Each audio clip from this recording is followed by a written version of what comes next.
ADB আন্তর্জাতিক সংবাদে আপনাকে স্বাগতম। সংবাদের শুরুতেই থাকছে সংবাদ শিরোনাম।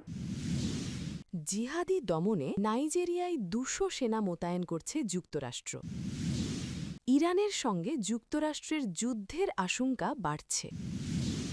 জ্বালানি সংকটে কিউবায় ফ্লাইট স্থগিত করল কানাডিয়ান বিমান সংস্থা। ইরানের সঙ্গে আলোচনার মধ্যেই মধ্যপ্রাচ্যে আরেকটি রণতরী পাঠাচ্ছেন ট্রাম্প। হেলিকপ্টারে হামলার আশঙ্কা, অল্পের জন্য প্রাণে বাঁচলেন কলম্বিয়ার প্রেসিডেন্ট। যৌন নিপীড়ক জেফ্রি অ্যাপস্টিনের বিশাল সাম্রাজ্য এখন কার হাতে? এতক্ষণ শুনছিলেন সংবাদ শিরোনাম, এখন জানাবো বিস্তারিত। জিহাদি দমনে নাইজেরিয়ায় ২০০ সেনা মোতায়েন করছে যুক্তরাষ্ট্র।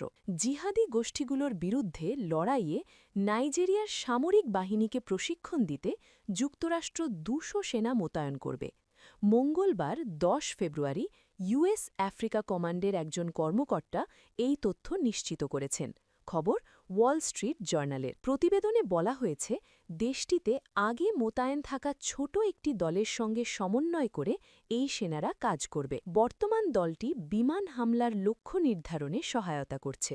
আগামী কয়েক সপ্তাহের মধ্যে পৌঁছানোর কথা থাকা বড় এই দলটি প্রশিক্ষণ ও কারিগরি দিক নির্দেশনা দেবে। এর মধ্যে বিমান হামলা ও স্থল অভিযানের সমন্বিত পরিচালনায় নাইজেরিয়ান বাহিনীকে সহায়তা করা অন্তর্ভুক্ত থাকবে বলে মার্কিন দৈনিকটি জানায়। বার্তা সংস্থা এএফপি এর এক প্রশ্নের জবাবে ইউএস আফ্রিকা কমান্ডের এক মুখপাত্র বলেন, প্রতিবেদনটি সঠিক। নিরাপত্তা পরিস্থিতি নিয়ে নাইজেরিয়া যুক্তরাষ্ট্র কূটনৈতিক চাপের মুখে রয়েছে। মার্কিন প্রেসিডেন্ট ডোনাল্ড ট্রাম্প দেশটিতে খ্রিস্টানদের বিরুদ্ধে নির্যাতন ও গণহত্যা চলছে বলে মন্তব্য করেছেন। খ্রিস্টানদের লক্ষ্যবস্তু করে হামলার ঘটনা রয়েছে এবং মুসলিমরাও এই সহিংসতায় নিহত হচ্ছেন। ট্রাম্পের জ্যেষ্ঠ উপদেষ্টা আরব ও আফ্রিকা বিষয়ক মাসাদ বুলোস গত বছর বলেন, বোকো হারাম ও ইসলামিস্ট স্টেট খ্রিস্টানদের চেয়ে বেশি মুসলিমকে হত্যা করছে।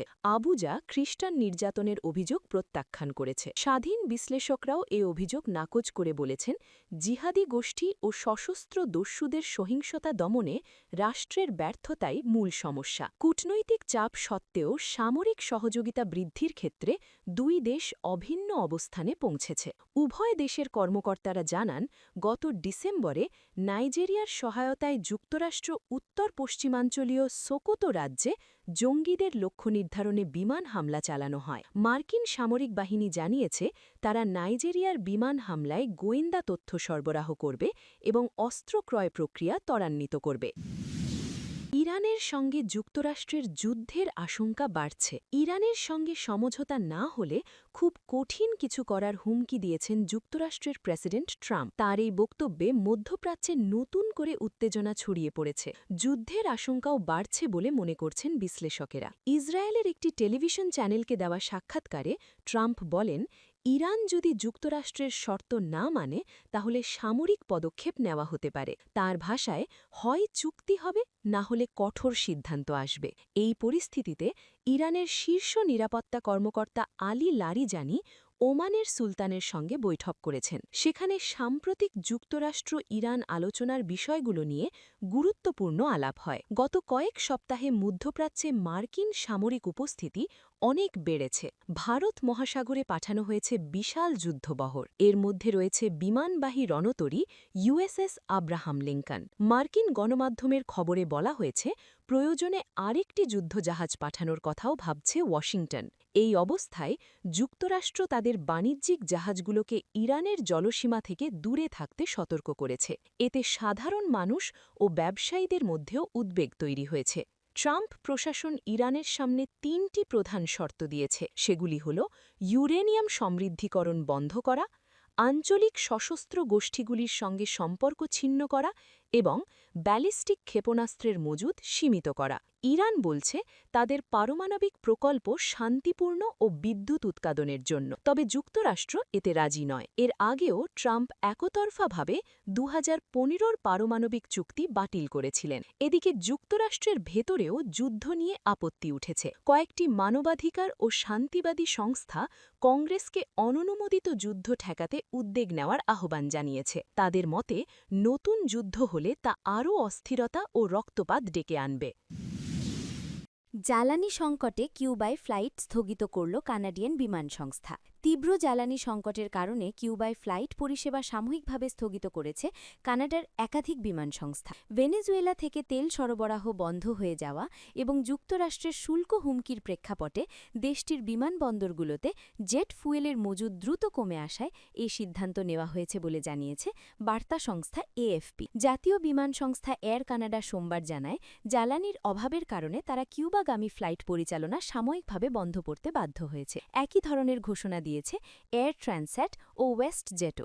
এয়ার ট্রান্সঅ্যাট জানায়, দ্রুত পরিবর্তিত পরিস্থিতি এবং কিউবার গন্তব্য বিমানবন্দরগুলোতে জ্বালানি ঘাটতির আশঙ্কায় তারা ৩০ এপ্রিল পর্যন্ত সব ফ্লাইট বাতিল করেছে। পরিস্থিতির উন্নতি হলে ১ মে ২০২৬ থেকে পুনরায় ফ্লাইট চালুর সম্ভাবনা রয়েছে বলে জানিয়েছে সংস্থাটি। পাশাপাশি বর্তমানে কিউবায় অবস্থানরত যাত্রীদের দেশে ফিরিয়ে আনতে প্রয়োজনীয় ব্যবস্থা নেওয়া হবে বলেও উল্লেখ করা হয়। অন্যদিকে ওয়েস্ট জেট জানিয়েছে, তারা যাত্রীবিহীন বিমান কিউবায় পাঠাবে এবং ফেরার পথে রিফিউয়েলিং এড়াতে অতিরিক্ত জ্বালানি বহন করবে। এতে স্থানীয় জ্বালানি সরবরাহের ওপর নির্ভরতা কমবে এবং সময়ও সাশ্রয় হবে। কিউবা ১৯৬২ সাল থেকে যুক্তরাষ্ট্রের বাণিজ্য নিষেধাজ্ঞার আওতায় রয়েছে। দীর্ঘদিন ধরেই দেশটি বিদ্যুৎ বিভ্রাট, জ্বালানি, ওষুধ ও খাদ্য সংকটসহ গভীর অর্থনৈতিক চাপে রয়েছে। সম্প্রতি মার্কিন প্রেসিডেন্ট ডোনাল্ড ট্রাম্প কিউবার উপর চাপ বাড়ানোর অংশ হিসেবে দ্বীপরাষ্ট্রটিতে তেল সরবরাহকারী দেশগুলোর বিরুদ্ধে শুল্ক আরোপের হুমকি দেন।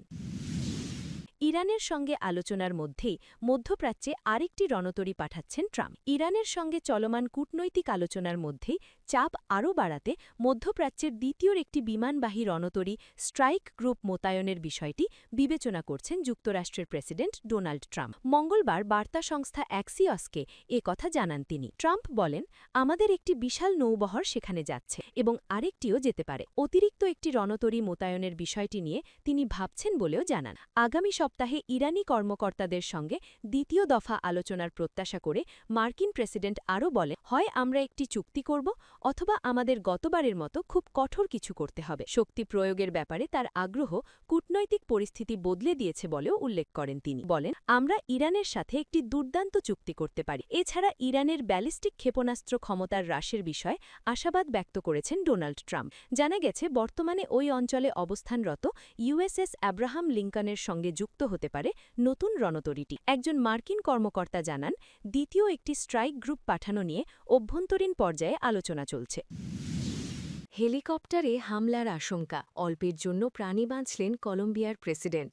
মাঝ আকাশে হেলিকপ্টার, সঙ্গে ২ কন্যা। গন্তব্যে নামার কথা ছিল, কিন্তু হঠাৎ আসে ভয়ঙ্কর খবর, নামলেই গুলি চালানো হতে পারে। স্থানীয় সময় সোমবার কলম্বিয়ার ক্যারিবীয় উপকূল এলাকায় এই ঘটনা ঘটে। প্রেসিডেন্ট পেট্রো নিজেই জানান, নিরাপত্তা সংস্থার কাছ থেকে তিনি খবর পান যে স্থানে হেলিকপ্টার নামার কথা সেখানে হামলার পরিকল্পনা রয়েছে। এমনকি নামার জায়গায় আলোও জ্বালানো হয়নি। পরিস্থিতি বুঝে হেলিকপ্টার সেখানে নামেনি। পরে এক মন্ত্রিসভা বৈঠকে পেট্রো বলেন, আমি খুন হওয়া এড়ানোর চেষ্টা করছি, তাই আমি ঠিক সময় পৌঁছতে পারিনি। তিনি জানান, শুধু আগের রাতেই নয়, পরদিন সকালেও নির্ধারিত জায়গায় নামতে পারেননি, কারণ তখনও হামলার আশঙ্কা ছিল। নিরাপত্তার কারণে হেলিকপ্টারটি কয়েক ঘণ্টা খোলা সমুদ্রের ওপর ঘুরতে থাকে। পরে কলম্বিয়ার নৌবাহিনীর সহায়তায় অন্য একটি নিরাপদ স্থানে অবতরণ করা হয়। এরপর তার সফর পরিকল্পনা ও নিরাপত্তা ব্যবস্থায় বড় পরিবর্তন আনা হয়। প্রেসিডেন্ট পেট্রোর দাবি, তিনি কয়েক মাস ধরে মাদক পাচারকারী চক্রের বা ড্রাগ কার্টেলের হুমকি পাচ্ছেন। এর আগে ২০২৪ সালে তাকে হত্যা চেষ্টা হয়েছিল বলে অভিযোগ করেছিলেন তিনি। ২০২২ সালে ক্ষমতায় আসার পর থেকেই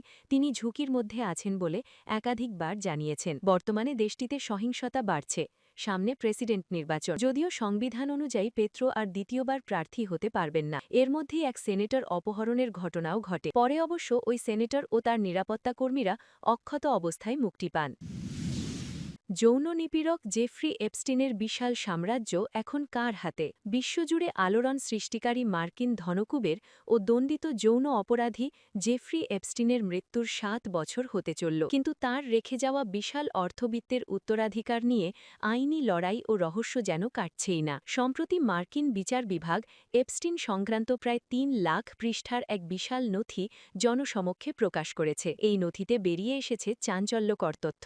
মৃত্যুর মাত্র 48 ঘণ্টা আগে এক গোপন দলিলে সই করে এপস্টিন তার সম্পত্তির সিংহভাগ লিখে দিয়ে গেছেন তার শেষ প্রেমিকা কারিনা শুলিয়াকের নামে।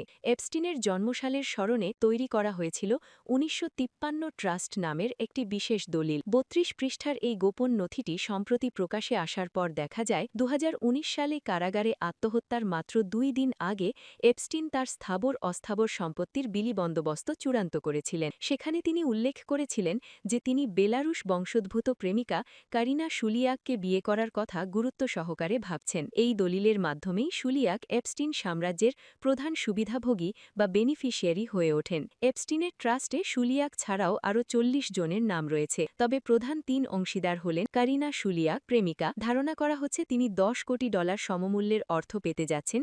এর মধ্যে তার সুন্দর ভবিষ্যতের জন্য রাখা হয়েছে $50 কোটি একটি স্থায়ী বার্ষিক বৃত্তি। ড্যারেন ইনডাইক ব্যক্তিগত আইনজীবী, ট্রাস্টের থেকে তার জন্য বরাদ্দ রাখা হয়েছে $50 কোটি। রিচার্ড গান এপস্টিনের অর্থ ব্যবস্থাপনার দায়িত্বে থাকা এই ব্যক্তি পেতে পারেন $2.50 কোটি। 2019 সালে এপস্টিনের মৃত্যুর সময় এপস্টিনের সম্পত্তির অনুমানিত মূল্য ছিল প্রায় $60 কোটি, কিন্তু 2026 সালে আদালতের সর্বশেষ তথ্য অনুযায়ী এই সম্পত্তির বর্তমান অর্থমূল্য নাটকীয়ভাবে কমে দাঁড়িয়েছে মাত্র $12 কোটি। সম্পদ হ্রাসের প্রধান কারণগুলো হল এপস্টিনের হাতে নির্যাতিত নারীদের বিপুল পরিমাণ ক্ষতিপূরণ প্রদান, দীর্ঘ 7 বছরের জটিল আইনি লড়াই ও আইনজীবীদের উচ্চ ফি, মার্কিন সরকারের কর ও অন্যান্য দেনা পরিশোধ ও এপস্টিনের অধিকাংশ বিলাসবহুল দ্বীপ ও আবাসিক সম্পত্তি এরই মধ্যে বিক্রি হয়ে যাওয়া।